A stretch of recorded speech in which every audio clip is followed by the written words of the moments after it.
दोस्तों, आज हम बात करेंगे एक ऐसे त्यौहार के बारे में जिसने 1892 के बाद भारत के स्वतंत्रता संग्राम में एक अलग जान फूंक दी। और अब आज श्री गणेश की सबसे पहली प्रतिमा, जो कि 5th सेंचुरी में उदयगिरी की केव्स में पाई जाती है, उसके बारे में भी जानेंगे। जी हाँ, हम बात कर रहे हैं गणेश चतुर्थी की। आज हम जानेंगे इस फैसिनेटिंग त्यौहार की कहानी, जो शुरू होती है श्री गणेश के जन्म से, भारत के स्वतंत्रता संग्राम से होते हुए आजकल के हमारे मॉडर्न ज़माने तक चलती है। तो चलिए शुरू करते हैं।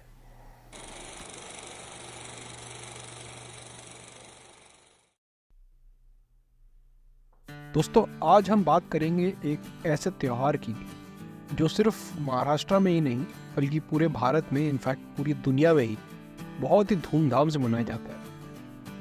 तो ये त्यौहार है गणेश चतुर्थी का, जिसे विनायक चतुर्थी भी कहा जाता है। और हर साल ये अगस्त सितंबर के अराउंड टाइम पे आता है। ये जो फेस्टिवल है ये करीब करीब 10 दिन तक चलता है। और इसका जो संपन्न होने का दिन होता है, जो लास्ट डे होता है, उसको अनंत चतुर्दशी कहा जाता है। और इसका जो सिग्निफिकेंस है, जैसे हम सब जानते हैं, वो श्री गणेश के साथ है, जो कि विजडम के गॉड माने जाते हैं। और ऐसा माना जाता है कि वो अपने भक्तों के लाइफ के ऑब्स्टिकल्स भी हटाते हैं, इसलिए उन्हें विघ्नहर्ता भी कहा जाता है। और किसी भी नई चीज़ की जब शुरुआत करी जाती है तो सबसे पहले श्री गणेश को ही पूजा जाता है। तो ये श्री गणेश का बहुत ज़्यादा महत्व रहा है इंडियन हिस्ट्री में बहुत टाइम से। और ये जो त्यौहार है, इसको मनाने का जो तरीका होता है, थोड़ा उसके बारे में जानते हैं। इस दिन के लिए लोग श्री गणेश के क्ले के आइडल्स अपने घरों में लेके आते हैं, या फिर पंडाल्स सेटअप करते हैं जहाँ पर उन आइडल्स को सेटअप किया जाता है। और पूजा के बाद इन्हें वाटर बॉडीज़ में, जो आइडल्स होती है, इसको वाटर बॉडीज़ में डिज़ोल्व कर दिया जाता है, जिससे विसर्जन कहते हैं। और ऐसा माना जाता है कि ये जो 10 दिनों का समय होता है गणेश चतुर्थी का, इसमें श्री गणेश अपने भक्तों के साथ खुद फिजिकल प्रेजेंस अपनी लेके आते हैं, और वो हमारे साथ रहते हैं और लोगों की प्रॉब्लम्स को सॉल्व करते हैं। और इसकी हम थोड़ी अब इस त्यौहार के इतिहास जाने तो माना जाता है कि जो गणेश चतुर्थी का त्यौहार है, इसका सेलिब्रेशन हमें सातवाहन, राष्ट्रकूटा और चालुक्य वंश के दौरान भी मिलता है। ये इतना पुराना फेस्टिवल है। और जब महाराष्ट्र में इस त्यौहार को शुरुआत करने का क्रेडिट जाता है छत्रपति शिवाजी महाराज जी को। उन्होंने इस फेस्टिवल को नए कल्चर और नेशनलिज्म को फॉस्टर करने के लिए यहाँ पर इंट्रोड्यूस किया था महाराष्ट्र में। और जब फिर उनके बाद पेशवाओं का समय आया, तो मराठा पेशवाओं के समय ये फिर एक फैमिली लेवल पे सेलिब्रेशन होता था काफ़ी। लेकिन फिर आया साल 1892 का, जिसमें एक व्यक्ति ने इस त्यौहार को बहुत बड़े स्केल पे इंट्रोड्यूस किया और इतिहास ही बदल दिया इस त्यौहार का। वो व्यक्ति का नाम था श्री लोकमान्य बाल गंगाधर तिलक। और उन्होंने इस फेस्टिवल को एक पब्लिक सेलिब्रेशन बनाया ताकि वो लोगों को यूनाइट कर सके ब्रिटिश रूल के खिलाफ। तो इस फेस्टिवल के दौरान पब्लिक पंडाल्स में वो इंटेलेक्चुअल एक्सचेंज और एक नेशनलिस्टिक फर्वर लोगों में जगाना चाहते थे, उसका प्रचार भी उन्होंने किया। तो उन्होंने बॉम्बे में पहली बार इस फेस्टिवल को इंट्रोड्यूस किया, और जो सबसे पुराना मंडल उन्होंने बनाया वो था केशवी नायक चौल सार्वजनिक गणेश उत्सव मंडल। और थोड़े समय बाद फिर ये फेस्टिवल दादर, परेल, गिरगांव में भी फैला, और ये ब्रिटिश ऑपरेशन के खिलाफ एक बहुत बड़ा सिंबल भी माना गया। और इसका जो हमें गणेश जी का सबसे पुराने रूप के बारे में जानते हैं, जो हमें मॉडर्न डिपिक्शंस में दिखाई देता है, तो जो एलिफेंट्स रहे हैं, एलिफेंट्स का हमेशा ही भारत के इतिहास में पावर और प्रेस्टीज का सिंबल उनको माना गया है।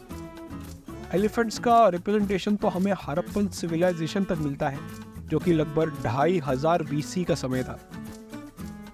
सबसे पुरानी लेकिन जो डिपिक्शन थी गणेश जी की, वो हमें मिलती है उदयगिरी केव्स में, जो कि विदिशा मध्य प्रदेश में पाया जाता है। इन उदयगिरी केव्स, जो कि 5th सेंचुरी CE में बने थे, उसमें जो केव नंबर 6 है, उसमें है हमें एक गणेश जी की मूर्ति दिखाई देती है। तो हिस्टोरियंस ऐसा मानते हैं कि ये गणेश जी का सबसे पहला डिपिक्शन है जो हमें आज तक मिला है। और फिर हम थोड़ा मॉडर्न इतिहास में आए तो सन 1947 में जब भारत आज़ाद हुआ, उसके बाद गणेश चतुर्थी को एक नेशनल फेस्टिवल के तरह मनाया जाता है। ये फेस्टिवल महाराष्ट्र के अलावा तमिलनाडु, कर्नाटक, आंध्र प्रदेश, इनफैक्ट ये पूरी दुनिया में ही आजकल बहुत धूमधाम से मनाया जाता है।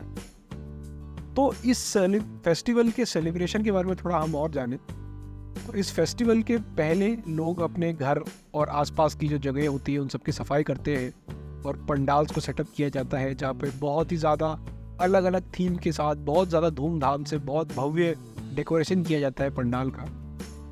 हर साल नए नए आर्टिसंस आके नए नए आइडल्स गणेश जी के बनाते हैं जो कि बहुत ही सुंदर और भव्य होते हैं। और इस त्यौहार के दौरान ऐसा माना जाता है कि श्री गणेश का सबसे पसंदीदा जो खाने की चीज़ है वो मोदक है। तो मोदक एक तरह का स्वीट होता है जो कि इस त्यौहार के दौरान बहुत ज़्यादा कंज्यूम किया जाता है और गणेश जी की मूर्ति को चढ़ाया भी बहुत जाता है क्योंकि वो उनका फेवरेट होता है।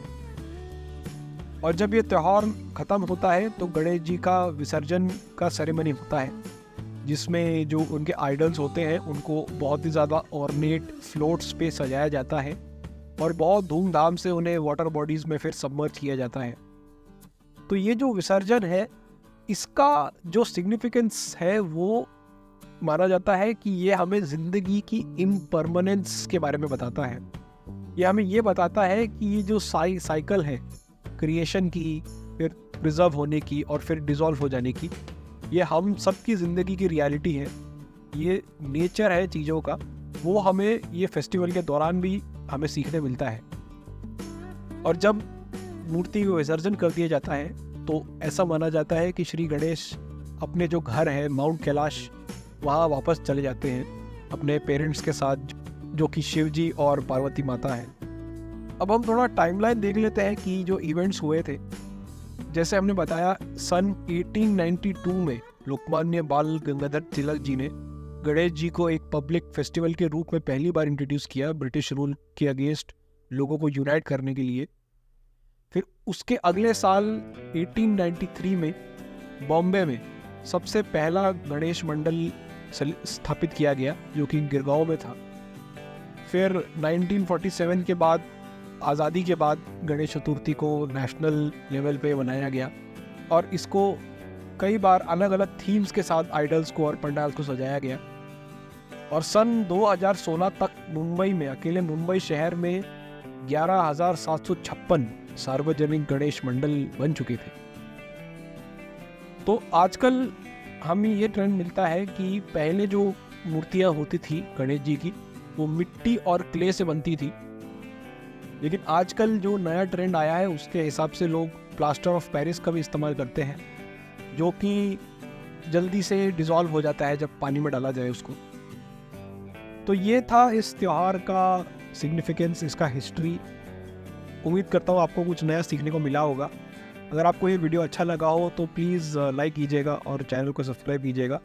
Thank you very much.